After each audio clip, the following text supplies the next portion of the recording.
అతడే నీ గురువని నీకెలా తెలుస్తుంది? ఇతడే నీ గురువు.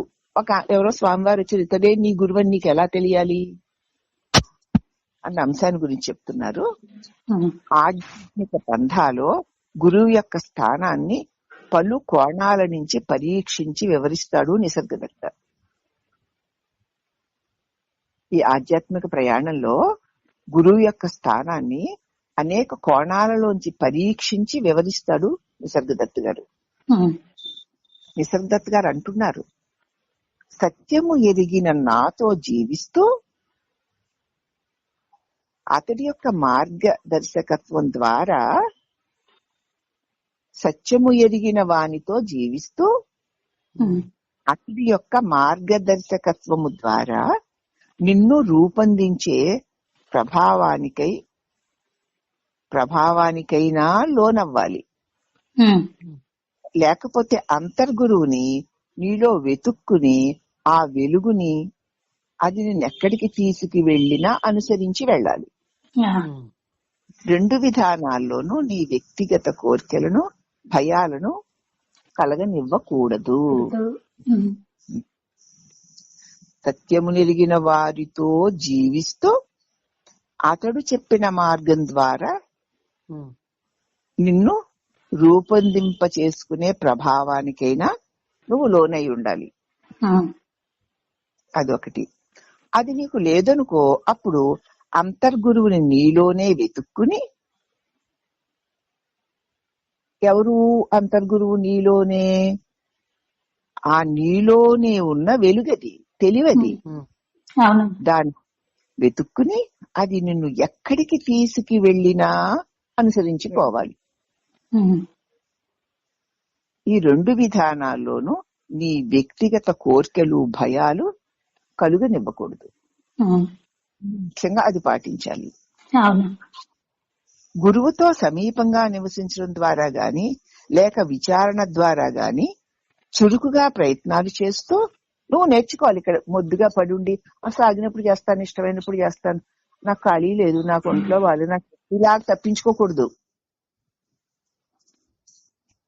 చాలా చురుకుగా నేర్చుకుంటూ ఉండాలి. నీ గురువు ప్రాతినిధ్యం వహించే ఈ జీవన స్రవంతి ఈ ప్రేమ ఝరిలోనైనా తేలియాడుతూ ముందుకు వెళ్ళాలి. లేదా నీ అంతర్ధృవతాలు చూపించే మార్గంలోనన్నా అనుసరిస్తూ సాధన చేసుకోవాలి అన్నారు నిసర్గదత్ మహారాజు గారు. అతడి నీ గురువుని ఎలా తెలియాలంటే ఈ రకంగా తెలియాలి అన్నారు. అప్పుడు ప్రశ్న, నన్ను తీసుకువెళ్లి తీరా ఆయన చేతుల్లో పెట్టే ముందు గురువుని పరీక్షించవలసిన అవసరం ఉంటుందంటారా లేదంటారా? నన్ను ఒక ఆయన గురువు అనుకుని ఆయన చేతుల్లో నన్ను నేను పెట్టుకునేటప్పుడు ఆయన నేను పరీక్షించుకోవాల్సిన అవసరం ఉందా లేదా అన్నాడు. ఇప్పుడు మహారాజు గారు, అన్ని విధాలా పరీక్షించాల్సిందే, కానీ నీవు కనుక్కోగలిగింది ఏమిటి? నీ స్థాయిలో నీకు అతడు ఎలా కనిపిస్తున్నాడో అంతే కదా నీకు తెలుస్తుంది.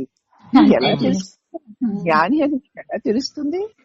నీ స్థాయిలో నీ బుద్ధిని అభిప్రాయాలు వేసి చూస్తావు, అంతే కదా నువ్వు ఆయనలో చూసేది.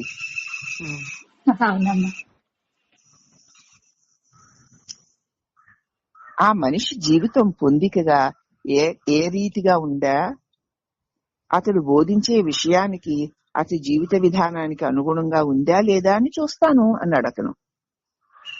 ఈ బోధ చెప్తే నీ గురువు ఉన్నాడే, ఈయన జీవితము పొందికగా ఏకరీతిగా ఉందా లేదా, అతడు బోధించే విషయానికి అతడి జీవిత విధానం అనుగుణంగా ఉందా లేదా అని గమనిస్తాను నేను అన్నాడు ఆ పృచ్ఛకుడు. అప్పుడు నిసర్గదత్తు, ఆ రెండిటి మధ్య చాలా వైరుధ్యం ఉండొచ్చు, అసంగతంగా కనిపించచ్చు, అయితేనేమిటి, దానివల్ల ఏం రుజువవుతుంది? అతడి ఉద్దేశాలు మాత్రమే నికరమైనవి. అతడి ఉద్దేశాలు నువ్వు ఎలా గ్రహించగలవు? అప్పుడు పృచ్ఛకుడు కనీసం స్థిరమైన నడవడికి కలిగి ఉంటాడని, తన స్వాధీనంలో తాను ఉంటాడని, ధర్మంగా జీవిస్తాడని నేను ఆయన ఆచరణని చూసి గ్రహించవచ్చు కదా అన్నాడు శిష్యుడు. అప్పుడు ఈ ప్రశ్న వేసినవాడు గురువుని పరీక్షిస్తబోతుంటే నేను ఇలా ఉంటాను, ఇలా పరీక్ష చేస్తాను అంటున్నాడు.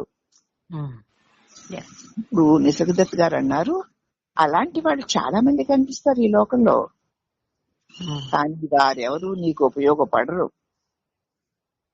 నీ సత్యాత్మ తన స్వగృహానికి వెళ్లేందుకు మార్గం చూపించగలిగిన వాడే గురువు. దీన్ని అతడిలో నీకు కనిపించే శీల సంపద, అతడి స్వభావము, వీటన్నిటికీ సంబంధం ఏమిటి? అతడి శీల సంపద, అతడి స్వభావంతో నీకేం పని? అవన్నీ చూస్తాను, పరీక్షిస్తాను అంటున్నావు, కానీ నీ సత్యాత్మ తన గృహానికి వెళ్లేందుకు మార్గం చూపించాడు అంటే అతడు గురువే. అతడు వ్యక్తిగతంగా ఎలా ఉన్నాడు, దేహగతంగా ఎలా ఉన్నాడు అన్న వాటితో నీకేం పని? దేహ ప్రారంభము గత జన్మల్లో చేసింది, దానికి అనుగుణంగా ఉంటే ఉండొచ్చుగాక, దానికి తగినట్లుగా అతడు ప్రవర్తిస్తే ప్రవర్తించుగాక. కానీ నీ సత్యాత్మను, నిన్ను నీ సత్యాత్మలోనికి వెళ్లేందుకు మార్గం చూపించగలిగితే చాలు, అతడే గురువు. అతడి మాట వల్ల నువ్వు నీ సత్యాత్మలోనికి వెళ్ళగలిగితే చాలు, అతడే సద్గురువు. అంతేగాని అతడిలో నీకు కనిపించే శీల సంపద, అతడి స్వభావము, అతడి వ్యవహారము, వీటన్నిటితో నీకేమిటి సంబంధం? అవే చూస్తాం. ఒక్క మాట నిన్ను నీ అంతరంగపు లోతుల్లోనికి తీసుకువెళ్ళగలిగిందంటే ఆ ఒక్క మాట చాలు. ఆ మాట ఆ వ్యక్తి యొక్క భౌతిక వ్యవహారాలతో నీకేం సంబంధం? అతడి సమక్షంలో నువ్వు ఉండే వేళలో నీలో సంభవించే మార్పును బట్టి నువ్వు అతన్ని అంచనా వేయాలి. గురువు సన్నిధిలో గురు బోధను వింటున్నప్పుడు నీలో సంభవించే మార్పును బట్టి నువ్వు అతన్ని అంచనా వేయాలి. ఆయన మాటలు వింటుంటే, అతని సన్నిధిలో ఉంటుంటే నీలో సంభవించే మార్పులను బట్టి అతను నువ్వు అంచనా వేయాలి. అంటే ఏమిటి? అతడి సాంగత్యంలో నీకు మరింత శాంతి లభించి నువ్వు సంతోషంతో ఉండగలిగావంటే, మామూలు కన్నా అధికమైన స్పష్టతతో నీవు నీ లోతుల్లో నిన్ను నువ్వు అర్థం చేసుకోగలిగావంటే నువ్వు సరి అయిన మనిషినే ఎంచుకున్నావన్నమాట. ఎవరి సాంగత్యంలో, ఎవరి సన్నిధానంలో నీకు శాంతి లభిస్తోందో, సంతోషంగా ఉండగలుగుతున్నావో, మామూలు కంటే కూడా అతి స్పష్టముగా నీ నిజస్వరూపాన్ని నువ్వు అర్థం చేసుకోగలుగుతున్నావో అంటే అతడే నీకు సరి అయిన గురువు.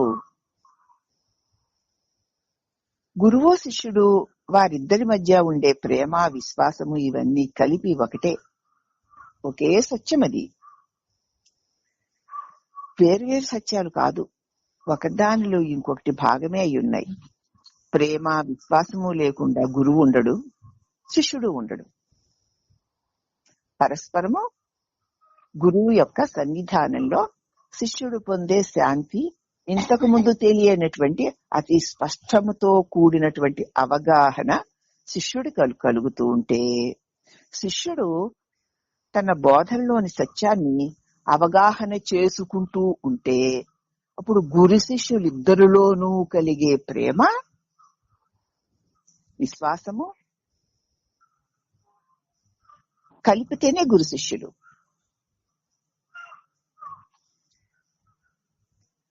వారిద్దరి మధ్య సంబంధము లేదు, అటువంటి విశ్వాసమే లేకపోతే గురువు లేడు, శిష్యుడు లేడు. ఏదో వింటారు, మాకు తోచినట్టు ఉంటాము అంటే గురువు, వాడు గురువు కాదు, వీడు శిష్యుడు కాదు. మీ గదిలోని ఎలక్ట్రిక్ బల్బు, దీనికి సంబంధించిన విద్యుత్ తీగల స్విచ్, ట్రాన్స్ఫార్మరు, ట్రాన్స్మిషన్ లైన్లు, పవర్ హౌస్, ఈ మొత్తం అంతా కలిపి ఒకటిగా ఉన్నాయి కాబట్టే ఇక్కడికి వెలుతురు వస్తుంది. ఒకదాంతో ఒకటి వదిలిపెట్టని సంబంధం కలిగి ఉంది కాబట్టి మనకి లైట్ వెలుగుతోంది. దీనికి సంబంధించిన విద్యుత్ తీగలు, స్విచ్, ట్రాన్స్మిట్ ఇవన్నీ ఒకటిగా ఉన్నాయి కాబట్టి ఇక్కడ మనకి వెలుతురు రావడం సాధ్యమైంది. ఏ ఒక్క అంశం ఇందులో లేకుండా పోయినా వెలుతురు ఉండే అవకాశమే లేదు. ఒక చిన్న వైరు ఇంత పిసరు కొసలు పక్కకు తప్పుకున్నా మనకి లైట్ వెలగదు. విడదీయడానికి వీల్లేని దాన్ని విడగొట్టకూడదు. పదాలు వాస్తవాన్ని సృష్టించవు, అవి కేవలం వాస్తవాన్ని వర్ణించనైనా వర్ణిస్తాయి, లేదా వక్రీకరించనైనా వక్రీకరిస్తాయి. వాస్తవం ఎప్పుడైనా సరే శబ్దము కాదు. మాట సత్యం కాదండి, మాట వెనకాతలుంది సత్యం. మాటలు సత్యానికి దారి చూపిస్తాయే తప్ప సత్యం కాదు. నువ్వు మాటలు పట్టుకు వేలాడితే సత్యాన్ని చేరలేవు. మాటలు చూపించే దారి వెంట వెళితేనే నువ్వు సత్యాన్ని చేరుకోగలుగుతావు.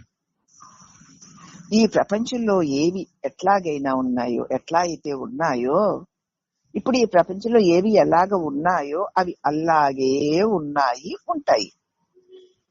కానీ మనం వాటన్నిటినీ మనం మాట్లాడే భాష యొక్క నిర్మాణాన్ని అనుసరించి ఒక నమూనాలోకి తెచ్చి అమరుస్తూ ఉంటాం. ఇది ఇలాగా, అది అలాగా, అది ఇలాగా అని.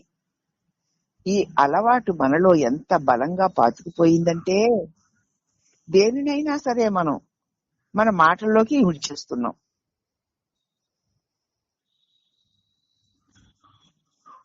దానిని గుర్తించకుండా అది లేదు, ఇది లేదు అనేస్తాం.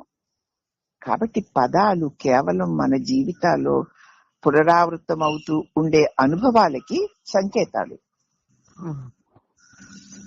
లోకామోదము ఉండడం మూలాన లోకం కూడా దీన్ని ఆమోదిస్తోంది గనక అలవాటైన కారణం చేత వాటిని మనం అలాగ మాటల్ని వాడేస్తూ ఉంటాం.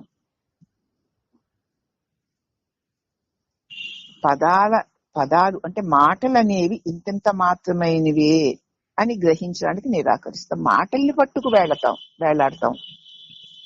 మాటలను బట్టి మనకి నచ్చిన అర్థాలని ఆ మాటలకి, ఆ దృశ్యాలకి అంటగట్టి చూస్తాం. అంతే తప్ప మాటలు సత్యాన్నైనా అసత్యాన్నైనా గ్రహించడానికి సంకేతాలు మాత్రమే. మాటల్ని పట్టుకుని వేళ్లాడడం వల్ల ఏ ప్రయోజనము ఉండదు. కాబట్టి గురువు చెప్పినటువంటి బోధలోని సారాన్ని గ్రహించి ఆచరణ చేసుకున్నప్పుడు అతడు తన నిజస్వరూపమైన ఆత్మగురువుని పొందగలుగుతాడు.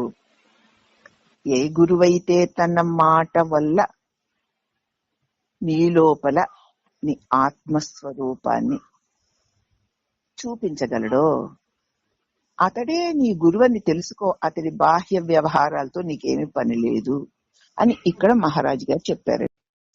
మార్పుని, అవసరాన్ని స్పష్టంగా గుర్తించు. నీలో వస్తున్న మార్పుని, నీ అవసరాన్ని నువ్వు స్పష్టంగా గుర్తించాలి అన్న అంశాన్ని మనం రేపు చెప్పుకుందామమ్మా.